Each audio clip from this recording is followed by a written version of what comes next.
Theory அப்படிங்கிறத நம்ம ஒரு விஷயத்தை ஏற்றுக்கிறதுக்கே முக்கியமான விஷயம் டெஸ்டபிள் ப்ரெடிக்ஷன்ஸ். அந்த டெஸ்டபிள் ப்ரெடிக்ஷன்ஸ் எப்படின்னா எல்லா சந்தர்ப்பத்திலையும் அது அதே மாதிரி வேலை செய்யணும்.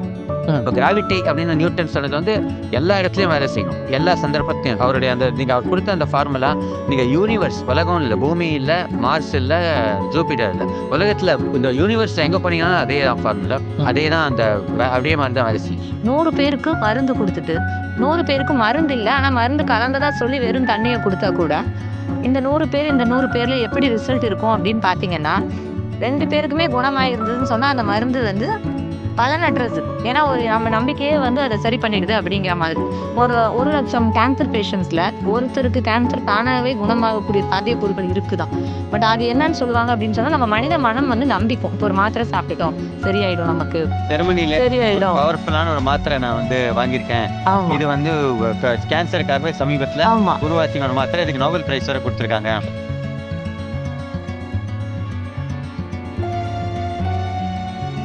பதஞ்சலி அந்த கோவிட் டைம்ல கொரோனில் அப்படின்னு கொண்டு வந்தாங்க.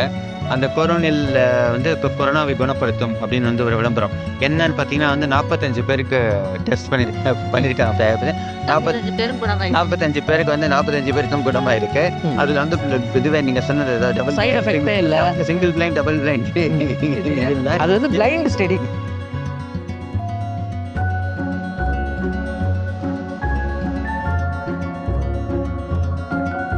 வணக்கம். சேபியன் சயின்ஸ் சேனல் ஆரம்பித்து நாங்கள் போடக்கூடிய வீடியோக்களாக இருக்கட்டும், இல்லை சமீபத்தில் நடந்து முடிஞ்ச அந்த கோமியம் பஞ்சகவ்யம் கான்ட்ரவர்சியாக இருக்கட்டும், இது எல்லாத்துலேயுமே அது அப்படி இல்லை அப்படின்னு நாங்கள் ஒரு கருத்தை முன்வைக்கும் போது, இதுக்கு ஒரு அறிவியல் பேப்பர் இருக்குது, ஒரு ரிசர்ச் பேப்பர் இருக்குது பார்க்குறேன். ஏன்னா இது வரைக்கும் ஒரு 7-8 ரிசர்ச் பேப்பர்ஸ் எப்படியும் எங்களுக்காக அமைச்சிருப்பாங்க. இது ஒரு பாயிண்டில் என்ன ஆயிடுச்சு அப்படின்னா, ஒரு ரிசர்ச் பேப்பரில் வந்துருச்சுன்னா அது உண்மை அப்படிங்கிற மாதிரி ஒரு கருதுகோள் வந்துருச்சு. ஆனால் சயின்ஸுங்கிறது அவ்வளோ சிம்பிள் கிடையாது. இப்போ ஒரு ரிசர்ச் பேப்பரே நம்ம எடுத்து படிக்கிறோம் அப்படின்னா, எப்படி ஒரு ரிசர்ச்சை நடத்தி இருந்தால் அது உண்மை அப்படிங்கிறதுக்கு ரொம்ப தெளிவாக வரையறை செய்யப்பட்ட விதிகள் இருக்கு.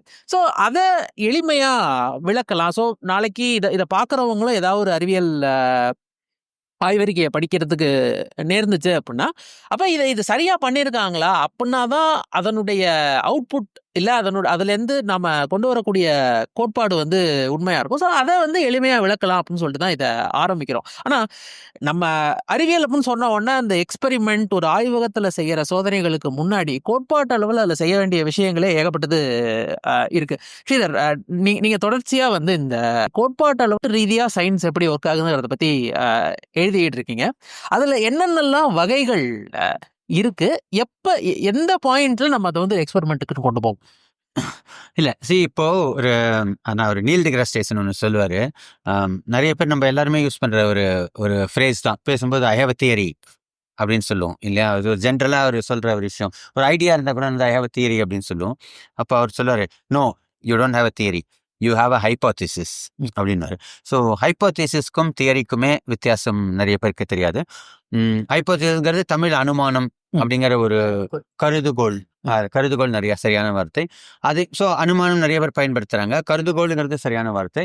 அதுக்கும் முன்னாடி கன்ஜெக்சர் அப்படின்னு சொல்லுவாங்க. அதுக்கும் முன்னாடி சொல்றதுன்னா ஐடியா அப்படின்னு சொல்லணும். ஸோ நீங்க ஒரு ஐடியா உங்களுக்கு இருக்கு, இந்த மாதிரி ஒரு விஷயங்கள். இப்போ அந்த முதல்ல ஐடியாவுடைய சயின்டிஃபிக் வேலிடிட்டியை நம்ம யோசிக்கணும். நீங்க ஒரு ஐடியான்னு சொல்றது இப்போ ஒரு ஆத்மான்னு ஒன்று இருக்கு அப்படின்னா அது ஐடியா கிடையாது. ஓகே, ஸோ அது ஒரு ஐடியா இருந்தால் கூட அதுக்கு ஒரு சயின்டிஃபிக் வேலிடிட்டி கிடையாது. ஆனால் ஒரு ஒரு ஆட்டம்குள்ள நிறைய பார்ட்டிகல்ஸ் இருக்கு அப்படிங்கிறது ஒரு ஐடியா. ஏன்னா அதுக்கு ஒரு சின்ன ஒரு சயின்டிஃபிக் வேலிடிட்டி இருக்கு. அந்த மாதிரியான ஒரு சிந்தனையை நீங்க சொல்றீங்க. அதே மாதிரி இப்போ நீங்க ஒரு கோமியத்துக்கு நல்ல மருத்துவ குணங்கள் இருக்கு அப்படின்னா அது ஒரு ஐடியா அப்படிங்கிற லெவல்ல தான் நம்ம முதல்ல பார்க்கணும். அதுக்கு இதுக்கு கீழே இருக்கிற எதுக்குமே கொண்டு போக முடியாது முதல்ல. ஸோ அதுக்கு அடுத்த லெவலுக்கு கொண்டு போறதுக்கே உங்களுக்கு நிறைய ஒரு நிறைய ஃபில்டர்ஸ் இருக்கு, நிறைய இது இருக்கு. இப்போ நான் சொல்ற மாதிரி நீங்க ஒரு கருதுகோள் சொன்னீங்களே, கருதுகோள் சொல்றதுக்கு ஒரு அறிவியல் அடிப்படை வேணும். ஒரு கருதுகோள் அப்படின்னு சொல்ற ஒரு விஷயத்துக்கு ஒரு அறிவியல் அடிப்படை வேணும். அப்படி இருக்கும்போது இப்போ யாரோ ஒருத்தர் யோசிக்கிறார், நான் சில அணுக்களை வைத்து நான் ஒரு பரிசோதனை எல்லாம் பண்ணிட்டு இருக்கேன். அந்த பரிசோதனை பண்ணும்போது சில விஷயங்கள் எனக்கு சரியா ஒர்க் அவுட் ஆகலை. அப்படி ஒர்க் அவுட் ஆகும்போது வந்து ஏன் வந்து இந்த இந்த அணுக்குள்ள இருக்கிற இந்த பார்ட்டிகல் இது வந்து அணு வந்து ஒரு மாதிரி பிஹேவ் பண்ணுது இந்த இடத்துல அப்படின்னு சொல்லும்போது, ஒருவேளை அது வந்து அணு வந்து ஒரு அலை மாதிரி வருதோ, அணு துகள்கள். இல்ல வந்து அப்புறம் துகளா இது அலையா அப்படின்னு கேள்வி வரும். ஒரு துகள், அலை 2ம் சேர்ந்தா இருந்தா எப்படி இருக்கும்? அப்படின்னு யோசனை வருது. அதுதான் வந்து உங்களுக்கு முதல்ல ஹைப்போதீசிஸ் லெவல்ல வருது. ஏன்னா அதுக்கு ஒரு அறிவியல் அடிப்படை நீங்க ஒரு பரிசோதனை பண்ணியிருக்கீங்க. அந்த பரிசோதனையில சில மாற்றங்கள் வருது. சில விஷயங்கள் உங்களுக்கு உங்களுக்கு சரியா அந்த Match கரெக்ட்டா ஆகல. ஃபிட் ஆக மாட்டேங்குது. அந்த ஸ்லாட்டுக்குள்ள உட்கார மாட்டேங்குது. அப்போ நீங்க அப்போ அத பேஸ் பண்ணி நீங்க ஒரு பாயிண்ட் வைக்கிறீங்க. அந்த ஒரு பாயிண்ட் அந்த ஒரு ஸ்டேட்மெண்ட் வந்து உங்களுக்கு ஒரு ஹைப்போதீசிஸ் லெவல்ல கொண்டு வருது. அதுக்கு அடுத்தது அதை இன்னும் கொஞ்சம் ஆராய்ச்சி பண்ணி யோசிச்சு, நீங்க அதற்கான சில சமன்பாடுகள் எல்லாம் வைக்கிறீங்க. இந்த மாதிரி இருந்தா இங்க வருது. இதுக்கு இங்க போச்சுன்னா அங்க வரும். அப்படின்னு வந்து சில விஷயங்கள் எல்லாம் வச்சு ஒரு கணித சமன்பாடுகள் லெவலுக்கு கொண்டு வரீங்க. கொண்டு வந்து அந்த அந்த சமன்பாடுகள் எல்லாம் முன் வச்சு, ஓகே இதுதான்ப்பா இப்படி இருக்கும் அப்படின்னு சொல்றீங்க. அப்ப என்ன என்ன லெவல்ல வருதுன்னா, சரி நான் இது இங்க போச்சுன்னா, அது அங்க வரும். நான் இத இப்படி கொண்டு போய் வச்சேன்னா, இது வந்து அங்க வந்து அலை அந்த அது வந்து அலை மாதிரி போணும். நான் அந்த பக்கம் அப்படி கொண்டு போய் வச்சேன்னா, அது துகள் மாதிரி போணும். அப்பதான் வந்து இது அலையும், துகளும் சேர்ந்த மாரி இந்த அணு வேலை செய்யும் அப்படின்னு நான் சொல்லுவேன். ஓகே. இதுதான் தியரி. ம். ஒரு தியரினா என்ன சொல்ல வரேன்னா, நான் இந்த ஏ அப்படின்னு நான் இந்த ஒரு கண்டிஷன் வச்சேன்னா, அது பிக்கு போகும். ம். நான் வந்து சின்னு ஒரு கண்டிஷன் வச்சா அது டிக்கு போகும் அப்படிங்கிறேன். இது வந்து ப்ரெடிக்ஷன் அப்படின்னு சொல்லுவாங்க. ஓகே. ப்ரெடிக்ஷன்லாம் வந்து நீங்க வந்து இந்த ஜோதிடத்துல பண்ற ஆரூடம் கிடையாது. ம். இது தெளிவா வந்து இது வந்து டெஸ்டபிள் ப்ரெடிக்ஷன்ஸ் அப்படின்னு சொல்லுவாங்க. ஒரு இத சொல்லிட்டு, நான் இப்படி வச்சேன்னா இப்படி வரும். இப்ப ஐன்ஸ்டைன் வந்து ஒண்ணு சொன்னாரு. இந்த மாதிரி வந்து அ ஒரு ஒளித்துகள் வந்து இப்படி நடந்துக்கும். அப்ப ஒளித்துகள் வந்து இந்த மாரி வந்து ஸ்பேஸ்ல பெண்ட் ஆச்சுன்னா, ஒளித்துகளும் அது பெண்ட் ஆயி அது வரும்போது, உங்களுக்கு ஒரு லென்ஸ் மாரி ஒரு இதுவாகும் அப்படின்னு வந்து ஒண்ணு சொன்னாரு. இது வந்து டெஸ்டபிள் ப்ரெடிக்ஷன். அவருடைய தியரி வந்து உண்மையா பொய்யான்னு கண்டுபிடிக்கிறதுக்கு, ம். ஒளித்துகள் வந்து உங்களுக்கு வந்து பெண்ட் ஆச்சுன்னா, ஒரு லைன்ஸ் எஃபெக்ட் வரும் அப்படின்னு சொன்னது ஒரு ஐன்ஸ்டைனுடைய தியரியுடைய ஒரு முக்கியமான ஒரு ப்ரெடிக்ஷன். அந்த அந்த ப்ரெடிக்ஷன் உண்மை ஆயிடுச்சுன்னா, டெஸ்ட் பண்ணிட்டாங்கன்னா அந்த தியரி கரெக்ட்னு அர்த்தம். ஸோ அது என்ன பண்ணாங்க, எப்போ வந்து உங்களுக்கு வந்து ஒளி பெண்ட் ஆகும்னா வந்து இது கிரகணம் வரும்போது அது மறைக்கும். அப்போ ஒளிய மறைக்கும்போது வந்து அது திரும்பி சுத்தின்னு வரும் ஸ்பேஸ்ல. அப்படின்னு அவங்க பார்க்கும்போது, அப்ப கிரகணம் வரும்போது வந்து அந்த ஒரு லென்ஸ் மாதிரியான எஃபெக்ட் கிரியேட் ஆகுது. அப்போ அதை வச்சுட்டு ஓகே இது தியரி கரெக்ட் அப்படிங்கிற மாதிரி முதல்ல அதை வச்சு தான் நிரூபணம் பண்ணாங்க ஐன்ஸ்டைனுடைய தியரியை. எடிங்டன் வந்து சயின்டிஸ்ட் அவர் தான் அந்த எக்ஸ்பெரிமெண்ட்டை கண்டக்ட் பண்ணி பண்ணாரு. ஸோ அப்படி அந்த மாதிரி அதை வந்து அந்த எக்ஸ்பெரிமெண்ட் பண்ணது ஐன்ஸ்டைன் கிடையாது. அவர் தியரியை முன் வச்சு தான் அதற்கான ஒரு ப்ரெடிக்ஷன் சொன்னது. அதே மாதிரி கிராவிடேஷனல் வேவ், ஈர்ப்பு அலைகள், ஈர்ப்புன்னு விஷயம் இருந்தால் ஈர்ப்பு அலைகள்னு ஒன்று இருக்கும்னு சொன்னார். அது சொல்லி அதற்கு வந்து இந்த மாதிரியான சில கண்டிஷன்ஸ் முன்ன வச்சாரு. அது சொல்லி ஆனா அதற்கான தொழில்நுட்பம் நம்ம கிட்டலாம் கிட்டத்தட்ட 100 வருஷம் ஆச்சு. அந்த தொழில்நுட்பத்தை நம்ம உருவாக்கி, அதை கண்டுபிடிச்சு, அதை நிரூபிக்கிறதுக்கு 100 வருஷம் ஆச்சு. ஐன்ஸ்டைன் சொல்லிட்டாரு, அப்ப கரெக்ட் தான்ப்பா, அவர் எவ்வளவு பெரிய ஆளு அப்படின்னு ஒத்துக்கல. அப்படின்னு வந்து அவர் சொன்னதை ஒத்துக்கல. சொன்னாரு, அது அவர் ஐன்ஸ்டைன் சொன்னாருங்கிறதுக்காக அதுக்கு ஒரு மரியாதை கொடுத்தாங்க. அவர் சொன்ன அந்த அந்த ப்ரெடிக்ஷன்ஸ், டெஸ்டபிள் ப்ரெடிக்ஷன்ஸுக்கு அதை டெஸ்ட் பண்ணிட்டே இருந்தாங்க. அவர் சொல்லிட்டாரு இது வேலை செய்யல, அதனால இது வேஸ்ட்ன்னு சொல்லல, அப்படியும் சொல்லல, இப்படியும் சொல்லல. ஆனா டெஸ்ட் பண்ணிட்டே இருந்தாங்க. கடைசியில அந்த தொழில்நுட்பம் நம்மளுக்கு கைக்கு வந்த உடனே அதை முயற்சி பண்ண உடனே இது நிரூபணம் ஆச்சு. ஸோ முதல்ல அதுதான் அந்த தியரி அப்படிங்கறத நம்ம ஒரு விஷயத்தை ஏத்துக்கிறதுக்கே முக்கியமான விஷயம் டெஸ்டபிள் ப்ரெடிக்ஷன்ஸ். அந்த டெஸ்டபிள் ப்ரெடிக்ஷன்ஸ்ங்கிறது எப்படின்னா வந்து எல்லா சந்தர்ப்பத்திலையும் அது அதே மாதிரி வேலை செய்யணும். இப்போ கிராவிட்டி அப்படின்னு நியூட்டன் சொன்னது வந்து எல்லா இடத்துலையும் வேலை செய்யணும், எல்லா சந்தர்ப்பத்தையும். அவருடைய அவர் கொடுத்த அந்த ஃபார்முலா, நீங்க யூனிவர்ஸ், உலகம் இல்லை, பூமி இல்லை, மார்ஸ் இல்லை, ஜூபிட்டர் இல்லை, உலகத்துல இந்த யூனிவர்ஸ்ல எங்க போனீங்கன்னா அதே தான் ஃபார்முலா, அதே தான் அப்படியே மாதிரி தான் வேலை செய்யும். நீங்க வந்து குவாண்டம் அதே மாதிரி தான் வேலை செய்யும், மெக்கானிக்ஸோ இருக்கட்டும், எல்லாமே. ஸோ அதுதான் வந்து அதனுடைய இப்போ டார்வினுடைய எவல்யூஷனும் அதே தான். என்ன சொல்றாங்க, இப்போ நீங்க வந்து கெப்லர் பியில் வந்து ஒரு பிளானட், அது நம்ம சோலார் சிஸ்டத்துக்கு ரொம்ப ரொம்ப தள்ளி இருக்கிற வேற ஒரு இதுல ஸ்டார் சிஸ்டம்ல இருக்கிற பிளானட், அங்க வந்து லைஃப் ஃபார்ம் ஆயிருந்தாலும் இதே விதி டார்வினுடைய அதே எவல்யூஷனரி விதியை ஃபாலோ பண்ணி தான் அது அங்க வாழ்ந்திருக்க முடியும். அது வேற ஒரு நம்ம வந்து கார்பன் பேஸ்டு எர்த்துல, அங்க வேற ஒரு சிலிக்கான் பேஸ்டா கூட இருக்கலாம். ஆனா அதே ஃபார்முலாவை தான் ஃபாலோ பண்ணி ஆகணும் அப்படிங்கிறது. ஸோ இதுதான் வந்து முக்கியமான நீங்க சொல்ற தியரிங்கிறது.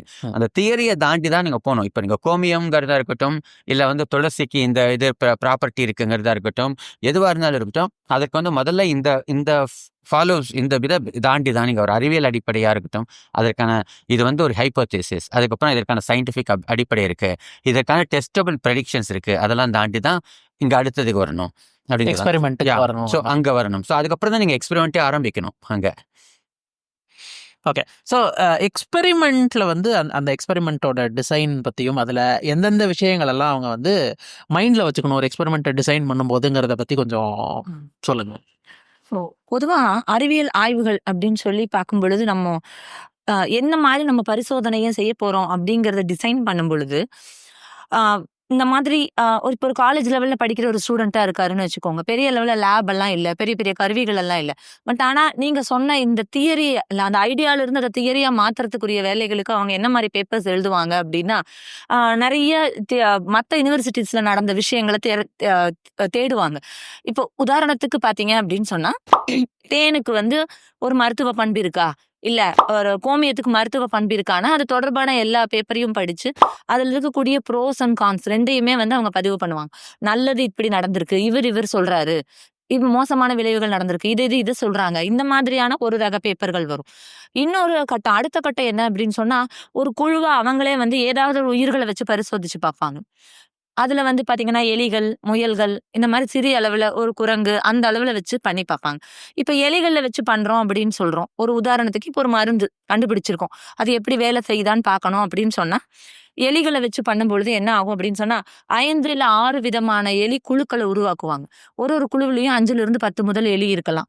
அதை வந்து 6, 7 விதமான எலி குழுக்களை உருவாக்குவாங்க. அதுல ஒண்ணுக்கு பாத்தீங்கன்னு சொன்னா ஒண்ணுமே தராம ஸ்டாண்டர்டா வச்சிருப்பாங்க.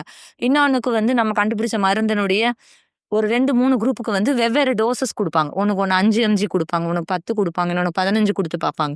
இன்னொன்னுக்கு வந்து மருந்து குடுக்க மாட்டாங்க. ஆனா மருந்து மாரி ஒரு பொருளை குடுத்து பார்க்கக்கூடிய அந்த பிளாசிபோன்னு சொல்லக்கூடிய ஒரு கண்டிஷன் இருக்கு. அது என்ன நம்ம சொல்லுவோம். இது மாதிரி எல்லா விதமாவும் அதை பரிட்சைத்து பண்ணி பார்ப்பாங்க. தென் பேராமீட்டர்ஸை கம்பேர் பண்ணி பார்ப்பாங்க. அதுல வந்து நம்ம மருந்து எதிர்பார்த்த அளவுக்கு நல்ல விளைவுகளை உண்டாக்கியிருக்கா, இல்ல கெடுதலான விளைவுகளை உண்டாக்கியிருக்கா, இல்ல மருந்து சாப்பிட்டாட்டியும் அது சமன் ஆயிடுதா, இந்த மாதிரி எல்லா விஷயங்களையும் பார்ப்பாங்க. இது மாதிரி ஒரு வகையான ஆய்வுகளும் இருக்கு. ஸோ அடுத்தது பார்த்தீங்க அப்படின்னு சொன்னா சிலதெல்லாம் வந்து ஒரு பயாஸ்டாவே வந்துரும். இப்ப நான் வந்து துளசியினுடைய நற்பலனை நிரூபிக்க போறேன் அப்படின்னு முடிவு பண்ணிட்டு, அதை வந்து நம்ம ஒரு முன் முடிவோட அணுகக்கூடிய ஆய்வுகளும் இருக்கு. இதுல எப்படி இத பேப்பர் பார்த்தாலே தெரியும். என்னன்னா எங்கெல்லாம் வந்து இப்ப விஷயம் தெரிஞ்சவங்க கண்டுபிடிச்சிருவாங்க. எங்கெல்லாம் அந்த ஆய்வு வந்து போலி இல்ல அந்த ஆய்வு பலவீனப்பட்டுரும், வீக் பாயிண்ட் வெளிப்பட்டுருங்கிற இடத்த அவங்க டச் பண்ணவே மாட்டாங்க. இப்போ ஒரு துளசி வந்து உதாரணத்துக்கு ஃபங்கஸ் மேல வேலை செய்யாது, பாக்டீரியா மேல வேலை செய்யும்னு வச்சுக்கோங்களேன். இவங்க ஃபங்கஸ் உள்ளே கொண்டு வர மாட்டாங்க, பாக்டீரியா சாம்பிள்லயே வச்சு பண்ணிட்டு இருந்திருப்பாங்க. ஸோ இந்த மாதிரி நிறைய விதமா வந்து அந்த மாடல்ஸ் அவங்க அந்த ஆய்வுகளை வந்து அவங்க எப்படி கட்டமைச்சிருக்காங்கிறத பார்த்து தான் நம்ம உறுதியா சொல்ல முடியும். Conformational bias. ஆமா, நம்ம எப்படி அந்த டிசைன் அவங்க கட்டமைச்சிருக்காங்க, அதுல உண்மையா இந்த எல்லா பேராமீட்டரும் வச்சிருந்தாதான் அது சரியான ஆய்வு. இதுல பாதியை விட்டுட்டு பாதியை கொடுக்கறது, இது வந்து நம்ம சரி அப்படின்னு சொல்ல முடியாது. அப்புறமா புரிஞ்சுக்கும் பொழுது அந்த நம்ம என்ன பண்ணுவோம் அப்படின்னு சொன்னா, ஒரு ஆய்வு பேப்பரை படிக்கும் பொழுது அப்ஜெக்டிவ், அவங்க என்ன சொல்ல வராங்க, என்ன மெத்தட்ஸ் யூஸ் பண்றாங்க, மோட் ஆஃப் ஆக்ஷன் என்ன, மெயினா அதை சொல்லணும். இப்போ இது கியூர் பண்ணுது அப்படின்னு மட்டும் சொல்லக்கூடாது. ஏன் கியூர் பண்ணுதுங்கிற ஒரு காரணத்தை அவங்க வந்து முன்மொழியணும் அதுல. அதுக்கப்புறம் அதை நிரூபிக்கிறதுக்கு திருப்பி நிறைய ஆராய்ச்சிகள் இருக்கு. ஐ திங்க் கியூர் அப்படிங்கறத விட எஃபிகசி அப்படிங்கிறது ரொம்ப என்ன நம்மளுடைய நோக்கம் என்னவோ அது. இப்ப நான் வந்து இப்ப யூரின்ல இருக்கக்கூடிய ஒரு காம்பனன்ட்டினுடைய திறனை சோதிக்க போறேன் அப்படின்னா, அந்த காம்பனன்ட் இருக்குன்னு நான் சந்தேகம் தான் படுவேன். அதை வந்து ஃபர்ஸ்ட் இந்த அளவுக்கு பண்ணிட்டு திருப்பி அந்த காம்பனண்ட்டை பிரிச்சு எடுக்கிறதுக்கு திருப்பி பரிசோதனைகள் உண்டு. ஸோ இந்த மாதிரி நிறைய அதுக்குள்ள வலை மாதிரி தான், இது ஒரு நெக்ஸஸ் மாதிரி தான், பின்னிட்டே போகலாம். பட் அடிப்படையில ஒரு ஆய்வு அப்படின்னு சொன்னா நம்ம எடுத்துக்கக்கூடிய அந்த பரிசோதனை குழுக்கள்ல நமக்கு தெளிவு இருக்கணும். 2வது இப்ப நடப்புல உள்ள மருந்தை விட இது பெட்டரா இருக்கணும். இல்லைன்னு சொன்னா அதுவே போதுமே, எதுக்கு நம்ம திருப்பி இன்னொரு ஆய்வு அப்படிங்கிறது. எந்த விதத்துல அது பெட்டரா இருக்குன்னு சொல்லணும். எதர் சைடு எஃபெக்ட்ஸை குறைக்கிறதா, இல்ல காஸ்ட்ல குறைக்குதா, இல்ல சீக்கிரமா பண்ணுதா, கம்ப்ளீட்டா கியூர் பண்ணுதா, இந்த மாதிரி நிறைய விஷயங்கள் இதுல இருக்கும். இதுல முக்கியமான ஒரு விஷயம் வந்து இந்த பிளாசிபோ அப்படின்னு சொல்லக்கூடிய ஒரு நம்பிக்கை. அதாவது என்ன அப்படின்னு சொன்னா, 100 பேருக்கு மருந்து கொடுத்துட்டு 100 பேருக்கு மருந்து இல்லை ஆனா மருந்து கலந்ததா சொல்லி வெறும் தண்ணியை கொடுத்தா கூட இந்த 100 பேர் இந்த 100 பேர்ல எப்படி ரிசல்ட் இருக்கும் அப்படின்னு பாத்தீங்கன்னா, 2 பேருக்குமே குணமாயிருந்ததுன்னு சொன்னா அந்த மருந்து வந்து பலனற்றது. ஏன்னா நம்ம நம்பிக்கையே வந்து அதை சரி பண்ணிடுது அப்படிங்கிற மாதிரி. ஒரு ஒரு 1,00,000 கேன்சர் பேஷண்ட்ஸ்ல ஒருத்தருக்கு கேன்சர் தானாவே குணமாகக்கூடிய சாத்தியக்கூறுகள் இருக்குதான். பட் அது என்னன்னு சொல்லுவாங்க அப்படின்னு சொன்னா, நம்ம மனித மனம் வந்து நம்பிக்கும். இப்போ ஒரு மாத்திரை சாப்பிட்டுட்டோம் சரியாயிடும், நமக்கு இன்னைக்கு இதை நம்ம பட்டு போட்டுக்கிட்டோம் ஜெர்மனில சரியாயிடும். பவர்ஃபுல்லான ஒரு மாத்திரை நான் வந்து வாங்கியிருக்கேன். இது வந்து கேன்சருக்காகவே சமீபத்துல உருவாக்கின ஒரு மாத்திரை, இதுக்கு நோபல் பிரைஸ் வரை கொடுத்திருக்காங்க அப்படின்னு சொல்லிட்டு உங்கள்கிட்ட நான் சும்மா ஒரு சக்கரை உருண்டையை கொடுத்தேன்னு வச்சுக்கோங்க. அது அது நம்பிடுவோம் நம்ம. நம்பி நம்ம ஸோ சாப்பிட்டு நம்ம மனசு வந்து நம்பும். இது வந்து இப்போ எது மாதிரி அப்படின்னு சொன்னா, சின்ன சின்ன கண்ட்ரோல்ல தானா கால அடிப்படையில தன்னைத்தானே குணப்படுத்திக்க முடிய விஷயங்களுக்கு ஒர்க் அவுட் ஆகும். ஒரு ஒரு சின்ன ஒரு ஒரு ஒரு தலகாணி சரியில்ல. அதனால கழுத்துல ஒரு ஸ்ட்ரெஸ் வருது. ஆனா நீங்க வந்து ஒரு மருந்து சாப்பிடும்பொழுது நமக்கு சரியாயிருச்சுன்னு நெனச்சிருப்பீங்க. எதேர்ச்சியா வீட்ல தலகாணியும் மாறி இருக்கும். தானா சரியாயிருக்கும். இதெல்லாம் வந்து இந்த குருவி உட்கார காக்கை உட்கார பனம் பழம் விழுந்த கதை தான். ஆனா இப்ப வந்து ஒரு பெரிய நோய் இருக்கு. உங்களுக்கு இதயத்துல ஒரு பெரிய பிரச்சனை இருக்கு. நீங்க நம்பிக்கிட்டாலுமே கொஞ்ச நாள்ல என்ன ஆயிடும்? ஓவர் கம் ஆயி திருப்பி வந்து அது தானா வந்து தன்னுடைய பிரச்சனைய சொல்லும். அந்த இடத்துல அந்த பிளாசிபோங்கிறது ஒர்க் ஆகாது. அப்ப நீங்க கண்டுபிடிக்கக்கூடிய மருந்துக்கு அதையும் ஒரு ஃபேக்டரா வைக்கணும். இத்தன விஷயங்கள் அந்த பேப்பர்ல இருக்கா அப்படிங்கிறத பார்த்துட்டு தான் நீங்க வந்து அந்த ஆய்வ அவங்க உருப்படியா சொல்ல வந்தத உண்மையாவே பயாஸ்டா இல்லாம, அதனுடைய வாத பிரதிவாத பலன்களோட உண்மையா பிளஸ் அண்ட் மைனஸோட முன்வைக்கிறாங்களா அப்படிங்கிறத பார்த்து தான் நீங்க அந்த பேப்பரினுடைய ஒரிஜினாலிட்டிய நீங்க சொல்ல முடியும். ஸோ இன்னொன்னு வந்து அந்த அந்த அதை வந்து நீங்க சொன்னீங்க அந்த வாத பிரதிவாதம்னு. ஸோ இது வந்து இதை எந்தெந்த வகைகள்ல இதை நீங்க பொய்யாக்க முயற்சி பண்ணலாம் அப்படிங்கிறதும் ஒரு ஒரு அறிவியலோட ஒரு முக்கியமான ஒரு இது. ஏன்னா நான் ஒரு தியரியை நான் எக்ஸ்பெரிமெண்ட் பண்றேன். இதை எப்படிலாம் நான் டிஃபீட் பண்ண முடியும் அப்படிங்கிறது ஒரு முக்கியமான விஷயம். ஸோ வேற வேற வகைகளை நான் டிஃபீட் பண்ண முடியுமா அப்படின்னு சொல்லி அதெல்லாம் வந்து அதை வித்ஸ்டாண்ட் பண்ணி நிற்கணும். இந்த ஃபால்சிஃபையபிலிட்டி அப்படின்னு வந்து சொல்லுவாங்க. அந்த ஃபால்சிஃபையபிலிட்டி நான் ஒரு விஷயத்த கண்டுபிடிக்கிறேன். நீங்க அதை மறுக்கிறீங்க அப்படின்னு சொன்னா, என்னுடைய விஷயத்துல இருக்கக்கூடிய உண்மைத்தன்மை இருக்கிறதா இருந்தா, உங்களுடைய மறுப்பை வந்து என்னால ஈஸியா வந்து திருப்பி வந்து அதை நிரூபிக்க முடியும். இல்ல இப்ப ராமர் பிள்ளை வந்து மூலிகை பெட்ரோல் சொன்னாரு. பிரச்சனை எங்க வந்ததுன்னா, கடைசி வரைக்கும் அவரால கொடுத்த மறுப்புகள் எதையுமே நிரூபிக்க முடியல. ஆமா ஆமா ஆமா நீங்க சொல்றீங்க எரியுதுன்னு, எப்படின்னு கேளுங்கன்னு சொல்லும்போது அவருக்கு மோட் ஆஃப் ஆக்ஷன் சொல்ல முடியல. அடுத்தது வந்து மறுக்கக்கூடிய எந்த பாயிண்ட்டையும் அவர் வந்து இல்லைன்னு சொல்லி திருப்பி மறுப்பு சொல்ல முடியல. ஸோ அது ஒரு முக்கியமான கூறு. நம்ம என்ன நம்மளுடைய அது எப்ப நடக்கும்னா, நம்ம கிட்ட இருக்கக்கூடிய விஷயத்துல உண்மை இருக்கிற பட்சத்துல தான். இது வந்து என்னுடைய விஷயம் அப்படின்னு பார்க்காம அறிவியல் எப்படி பார்க்கும் அப்படின்னு சொன்னா, நீங்க சொல்றீங்களா இது மறுக்கக்கூடிய விஷயம்னு, அதுல இருக்கக்கூடிய சாத்தியக்கூறையும் அது ஆராயும்.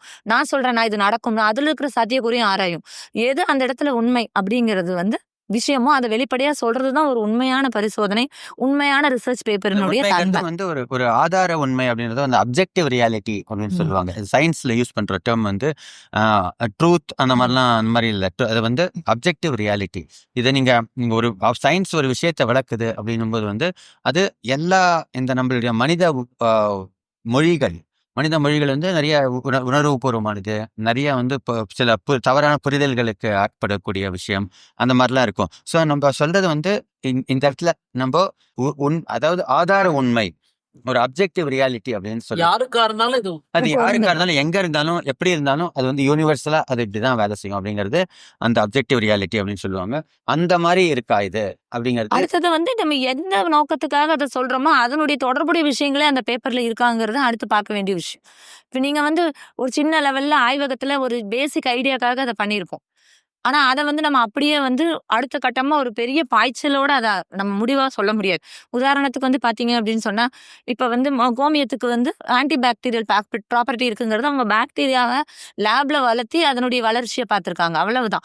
உடனே அது உள்ளுக்கு எடுத்துக்கக்கூடிய மருந்து, அதை குடிக்கலாம் அப்படின்னா, இப்ப குடிக்கணுங்கிறது எப்படி நம்ம நிரூபிக்கணும் திருப்பி? நான் மனிதர்களுக்கு அதை உணவாவோ இல்ல ட்ரிப்ஸாவோ ஏதோ ஒரு வழியில இதே மாதிரி 5, 6 குழுக்களா அவங்கள பிரிச்சு அவங்களுக்கு என்ன சைடு எஃபெக்ட் வருது, உள்ள ஒத்துக்குதா, இல்ல ஒத்துக்குதுன்னா ஏன் ஒத்துக்குது, எப்படி வேலை செய்யுது, இல்ல வேலை செய்யலையா, ஏன் வேலை செய்யல, என்ன காரணத்தினால அது மறுக்குது, இது எவ்வளவு கான்சென்ட்ரேஷன் தேவைப்படுது, என்ன சைடு எஃபெக்ட்ஸ் வருது, இத்தனையும் பார்த்திருக்கணும். அப்பதான் நீங்க வந்து உறுதியா என்ன சொல்ல முடியும். இன்னைக்கு நம்ம கிட்ட இருக்கக்கூடிய அதிகப்படியான தரவுகளோட பிரச்சனை இது. நெட்ல போட்டு பாத்தீங்கன்னா எல்லாருக்குமே ஏதாவது ஒரு பேப்பர் கிடைச்சிரும். அப்ப அவங்க என்ன நம்பிக்கிறாங்க, அந்த அறிவியல் ஆய்வுல அதை சொல்லிட்டாங்க தானே. அவன் வந்து என்ன சொல்லியிருப்பாங்கன்னா, அதுக்குன்னு அது பொய்ன்னு நான் சொல்ல வரல. அந்த லேப்ல அவங்க பண்ண பரிசோதனை அந்த மாதிரி விஷயத்த கொடுத்துருக்குங்கிற தரவு மட்டும்தான் அதுல இருக்கும். நீங்க அதை அடுத்த கட்டமா இன்டர்பிரட் பண்ணிடுவீங்க. லேப்ல அது வேலை செஞ்சிருக்குல்ல, அப்ப என் தோல்லையும் அது வேலை செய்யும். நீங்க லேப்ல இருக்கக்கூடிய அந்த கல்ச்சர்னு சொல்லக்கூடிய அந்த பாக்டீரியாவுடைய பெட்டிடிஸ் கல்ச்சர்னு சொல்லக்கூடிய மீடியமும் உங்களுடைய தோலும் ஒண்ணும் இல்லை. இது லிவிங் செல். அப்ப லிவிங் செல்லுல அதை அப்ளை பண்ணிருக்காங்கன்னா யாருக்கு? எலிக்கா? அப்ப எலியும் நம்மளும் ஒண்ணா? அடுத்து அப்படி வரணும். இப்படி படிப்படியா நம்ம நெருக்கத்துக்கு கொண்டு வரணும் அந்த ஆய்வை. பட் அதுக்கான பொறுமையும் இன்னைக்கு இல்ல. நிறைய தவறான ஏன்னா நிறைய எல்லாருமே ஒரு சின்ன ஒரு கல்லூரி இருக்குன்னா ஒரு முதுநிலை படிக்கிற பையன் வந்து ஒரு சின்ன ஆய்வு பேப்பர் வைக்கணுங்கும் பொழுது அவன் பண்ணிடுவான். நீங்க ஒண்ணு சொன்னீங்க, அதாவது நம்ம பேட்ரி டிஷ்ல குடா வைக்க வேணாம். நம்ம பேட்ரி டிஷ்ல ஒரு பாக்டீரியா கல்ச்சர் வச்சு நான் அது மேல எச்சி துப்பினா கூட கண்டிப்பா அந்த அந்த ரெசிஸ்டன்ஸ் பாக்டீரியா இருக்கும். அந்த இந்த பாக்டீரியா அதுக்காக நான் ஒரு பூஜா நிறைய எச்சையை துப்பி திருப்பி அதை குடிச்சுப்பேன்னு சொல்றது வந்து ராங் இன்டர்பிரிட்டேஷன். நான் அந்த அந்த அறிவியல் பொய்ன்னு நான் சொல்லல. அந்த அறிவியல் அதனுடைய விளக்கங்கள் அதுக்கு இருக்கும், அந்த அளவுல இருக்கும். இப்போ நீங்க எனக்கு ஒரு விஷயம் சொன்னீங்க, பூனைக்காளி எடையை அரிக்கும், அது மேல யூரின் தடவைனா சரியாகும், ஏன்னு சொல்லுங்க. கண்டிப்பா அந்த செயல்பாட்டுக்கான விளக்கத்தை என்னால கொடுக்க முடியும். ஆனா அதை அதுக்கு அடுத்த கட்டமா மருந்தா போயிட்டு நம்ம பூனைக்காளி இலைய மாத்திரையாவோ பஸ்பமாவோ உள்ள நம்ம சாப்பிட முடியுமான்னா அது முடியணுங்கிறதுக்கு நிறைய ஆராய்ச்சிகளை பண்ணணும். நம்ம அப்போ ஒரு பேப்பரை நம்ம எப்படி அணுகணும்னா இத்தனை கூறுகள் இருக்கான்னு பார்க்கணும். யாருக்கு பண்ணியிருக்காங்க, எந்த அளவுக்கு இட் ரிலவென்ட் டு தட், அந்த டாபிக் நிரூபிக்க சொல்ல வர டாபிக்கு உண்மையா சொல்லுதாங்கிறத நம்ம புரிஞ்சுக்கணும். இல்ல இதே அந்த அந்த ஆய்வுகள்ல இன்னும் ரொம்ப முக்கியமான விஷயம் வந்து சாம்பிள் சைஸ். அது எவ்வளவு பேரை வச்சு அந்த ஆய்வை பண்ணியிருக்காங்க. நான் ஒரு மருந்து கண்டுபிடிச்சு வெறும் 10 பேருக்கு கொடுத்து பார்த்து சரியாயிடுச்சு, நான் இதை வந்து உலகம் ஃபுல்லா இந்த நோய் வந்து எல்லாருக்கும் கொடுப்பேங்கிறது வந்து சரி கிடையாது. ஒரு 1000 பேர்ல அதே 1000 பேர்ல வந்து ஆண்கள் இவ்வளவு பேர் இருக்கணும், பெண்கள் இவ்வளவு பேர் இருக்கணும்.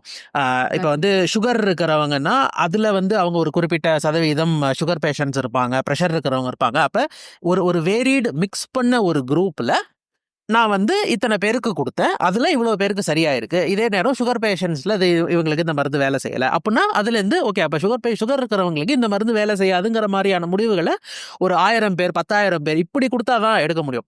10 பேருக்கு நான் இந்த மருந்தை கொடுத்துட்டு இது ஓகே இந்த மருந்து வேலை செஞ்சிருச்சு அப்படின்னு சொல்ல முடியாது. சாம்பிள் சைஸ் ரொம்ப முக்கியமான ஒரு பேட்டர்ன். ரெண்டாவது, ஏற்கனவே சோபனா சொன்ன மாதிரி நானே வந்து இந்த மருந்தை வந்து ப்ரூவ் பண்ணணுங்கிற முடிவோட நான் இறங்குறேன் அப்படின்னா நானே என்ன பண்ணுவேன், இந்த மருந்தை வந்து யாருக்கு சரியாக வாய்ப்பு இருக்கோ அவங்க கிட்டக்க கொடுப்பேன் எல்லாருக்கும். ஸோ அதை சரி பண்ணுறதுக்கு அதை சிங்கிள் பிளைண்ட் ஸ்டடின்னு சொல்லுவாங்க. அதாவது இப்போ ஒரு 1000 பேரில் யாருக்கு மருந்து போகுது யாருக்கு மருந்து கொடுக்காம போகுதுங்கிறத அந்த ஆய்வை நடத்துகிறவங்க முடிவு பண்ண முடியாது, அதை ஒரு கம்ப்யூட்டர் முடிவு பண்ணும். அப்போ அங்கே வந்து என்னோட பயஸை நான் உள்ள திணிக்க முடியாது. இதே நேரம் யார் அந்த மருந்தை எடுத்துக்கிறாங்களோ, யார் அந்த சோதனையில் பங்கெடுத்துக்கிறாங்களோ அவங்க வந்து நம்மளுக்கு வந்து மருந்து தான் கொடுக்குறாங்க, அப்போ நம்மளுக்கு சரியாயிடும். நம்மளுக்கு வந்து அவங்க மருந்தை கொடுக்கல, அப்போ நம்மளுக்கு வந்து இது சரியாகாது, அதுவும் இருக்கக்கூடாது. ஏன்னா அங்கே வந்து அவங்களுக்கு ஒரு பிளஸிபோ வேலை செஞ்சாலும் இந்த மருந்தினுடைய அந்த செயல்பாடை வந்து நம்ம உறுதியாக சொல்ல முடியாது.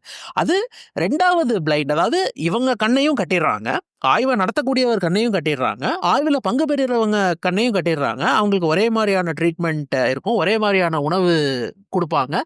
இவ்வளவு பண்ணி ஒரு 1000 பேருக்கு கொடுக்கும்போது ஒரு குறிப்பிடத்தகுந்த அளவுக்கு அதனுடைய செயல்பாடு இருந்தால் மட்டும்தான் அதை கொண்டு வர முடியும். எங்களுக்கு வந்து பாத்தியா இதுக்கு ஆதாரம் இருக்குன்னு கொடுத்த ஒரு 7 பேப்பர்ல 4 பேப்பர்ல கண்ட்ரோல்லே இல்லை. அதாவது இந்த குரூப்புக்கு நாங்கள் மருந்தே கொடுக்காம வச்சிருக்கோம் அப்படிங்கிறதே இல்லாம எல்லாருக்கும் கொடுத்தாங்கன்னா ஏதாவது ஒரு எஃபெக்ட் இருக்க தானே செய்யும். இதை சொன்னா வந்து அவங்க அவங்க வருத்தப்படுறாங்க, நீ வந்து அறிவியல் ஆய்வை மதிக்க மாட்டேன்ற. அறிவியல் அந்த சயின்டிபிக் டெம்பர் இல்லாம ஒரு தப்பான அறிவியல் ஆய்வை பார்த்தா அவங்க கோவம் தான் வரணும். இந்த இது கொரோனா பதஞ்சலி அந்த கோவிட் டைம்ல வந்து கொரோனில் அப்படின்னு ஒண்ணு கொண்டு வந்தாங்க. அந்த கொரோனில் வந்து கொரோனாவை குணப்படுத்தும் அப்படின்னு வந்து ஒரு விளம்பரம். என்னன்னு பாத்தீங்கன்னா வந்து 45 பேருக்கு டெஸ்ட் பண்ணிருக்காங்க. 45 பேருக்கு வந்து 45 பேருக்கும் குணமா இருக்கு.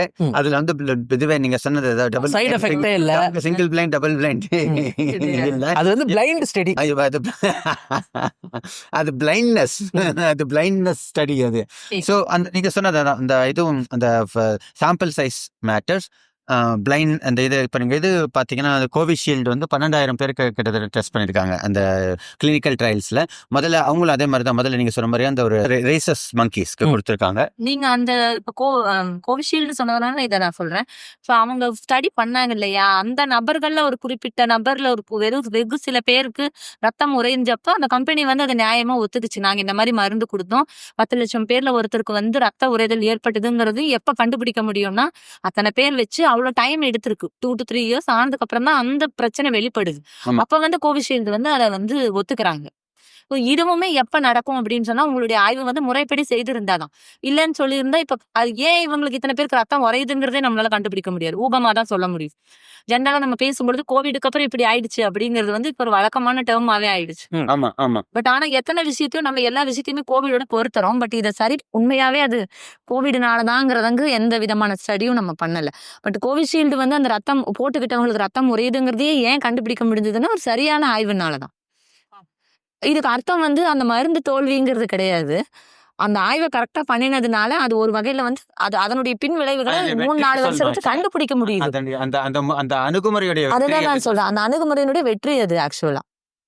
இன்னொன்னு அவங்க அந்த பியர் ரிவ்யூ அப்படின்னு ஒன்று பண்ணுவாங்க. அதாவது அதே அறிவியல் சூழல்ல இருக்கிறவங்க அந்த ஆய்வை எடுத்து அவங்க பார்த்துட்டு, இல்லை இவங்க இந்த இந்த குறிப்பிட்ட இதை வந்து அவங்க கணக்கிலேயே வச்சுக்கல, அப்போ அதனால இந்த இந்த சோதனையில் வந்து பிரச்சனை இருக்கலாம் அப்படின்னு அந்த அறிவியல் சமூகத்தில் இதே தளத்தில் இயங்குறவங்க எல்லாரும் வந்து அதை ஒத்துக்கணும். ஒத்துக்கிட்டாதான், இல்லாட்டி யார் வேணா இப்போ ஒரு ஒரு புகையிலை தயாரிக்கிற ஒரு நிறுவனமோ இல்லை ஒரு இனிப்பு பொருட்கள் தயாரிக்கிற ஒரு நிறுவனமோ சுகர் வந்து சாவை வந்து 10 வருஷம் தள்ளி போடணும்னு ஒரு ஸ்டடியை கொண்டு வரலாம். அப்போ சுற்றி இருக்கிற அறிவியல் கமிட்டி இல்லைப்பா நான் இவ்வளோ பார்த்துருக்கேன், ரெண்டாவது நீ இந்த இதை வந்து வைக்கல, நீ கண்ட்ரோல் சரியாக வைக்கல, டபுள் பிளைண்ட் சரியாக பண்ணல, இப்படி வந்து பியர் ரிவ்யூ பண்ணணும். இன்னொன்று ஒரு சில இம்பேக்ட் ஃபேக்டர்னு சொல்லுவாங்க. ஒரு ஜேர்னல், ஒரு அறிவியல் சஞ்சிகைக்கு வந்து அந்த இம்பேக்ட் ஃபேக்டர் தான் அது எவ்வளவு நம்ப தகுந்தது அப்படிங்கிறது. அவங்க என்ன பண்ணுவாங்கன்னா, சில நேரம் நாங்கள் வந்து 2 வருஷத்துக்கு முன்னாடி தவறுதலாக இந்த பேப்பரை வெளியிட்டுட்டோம், பட் இதில் அறிவியல் பூர்வமாக பிரச்சனை இருக்குன்னு அதை எடுப்பாங்க. ரிட்ராக்ட் பண்ணுறதுன்னு சொல்லுவாங்க. அது வந்து நம்மளுக்கு பார்க்கும்போது பாரு அவன் தப்பு பண்ணா, பார்க்க போனால் அப்படி ரிட்ராக்ட் பண்ணுறது தான் அந்த சஞ்சிகை மேலேயான நம்பகத்தன்மையை அதிகப்படுத்துது. ஏன்னா இது நாங்கள் தப்பு பண்ணிட்டோம் அப்படின்னு அவங்க ஒத்துக்கிறாங்க. ஆமா. இந்த 7 பேப்பரில் எங்களுக்கு அனுப்பின 7 பேப்பரில் ஒரு பேப்பர் கூட பியர் ரிவ்யூடு கிடையாது. அதை பப்ளிஷ் பண்ணியிருந்தது வந்து ஏதோ ஒரு இந்திய அளவிலான இல்லை ஒரு மாநில அளவிலான ஒரு சஞ்சிகை. நான் அதை சொன்னபோது அந்த நண்பர் வருத்தம் கூட பட்டார். நீ ஒரு இந்தியனாக இருந்து இந்திய ஆய்வை பற்றி இப்படி பேசலாமா அப்படின்னு. அதை சரியாக பண்ணலன்னா சரியாக பண்ணல, அது அமெரிக்கா ஆய்வாக இருந்தால் என்ன, இந்திய ஆய்வாக இருந்தால் என்ன, இதை சரியாக டிசைன் பண்ணலன்னா இதை சரியாக டிசைன் பண்ணல. அப்போது ஒரு ஆய்வறிக்கையை எடுத்துக்கிட்டு இவ்வளவு அதை கரெக்டாக இது தியரியில் அவங்க அதை அவ்வளவு அதுக்கு உழைப்பை கொடுத்து எக்ஸ்பெரிமெண்ட்டை சரியான முறையில் வடிவமைச்சு அந்த எக்ஸ்பெரிமெண்ட்டை செஞ்சு வர்ற ஒரு முடிவுக்கும் சும்மா ஒரு 5 பக்கத்துக்கு நான் வந்து ஒரு எம்ஏ டிகிரியை முடிக்கணும் இல்லை எம்எஸ்சி டிகிரியை முடிக்கணும் நான் பண்ணுற அந்த 2 அறிவியல் ஆய்வும் ஒன்று கிடையாது. இன்னொன்று ஒரு அறிவியல் ஆய்வறிக்கையில் வந்ததுங்கிறதுனாலே அது உண்மை இன்னும் அவசியம் கிடையாது. அங்கே தான் நம்மளுடைய சயின்டிஃபிக் டெம்பரை உள்ளே கொண்டு வந்து நம்மளே படிக்கும்போது இல்லையே இந்த இடத்துல ஏதோ வந்து இவங்க தொடாமல் தள்ளி போகிற மாதிரி இருக்கேன்னு நம்மளுக்கு தெரிய ஆரம்பிக்கும் தொடர்ச்சியாக அதை படிச்சுக்கிட்டு இருக்கும்போது. அந்த மாதிரியான அனுபவங்களை வச்சு தான் இல்லை இந்த குறிப்பிட்ட சோதனையில் பிரச்சனை இருக்குது, இந்த ஆய்வில் பிரச்சனை இருக்குன்னு நாங்கள் சொல்கிறோம். இந்த காணொலியை நாங்கள் போடுறதுக்கான முக்கியமான காரணமே சயின்ஸ் அப்படிங்கிறது வந்து எல்லாமே அங்கே டிரான்ஸ்பரண்ட்டாக இருக்கணும். எல்லாமே இப்போ நான் நினச்சா கூட எனக்கு அந்த மெட்டீரியல்ஸ் அண்ட் மெத்தட்ஸ் இருந்தால் அதே ஆய்வை அதே முடிவுகளை வந்து எனக்கு வரணும் நான் செய்யும்போது. அந்த ரிப்பீட்டபிலிட்டியும் ரீப்ரொடியூசபிலிட்டியும் தான் அவ்வளோ முக்கியம்.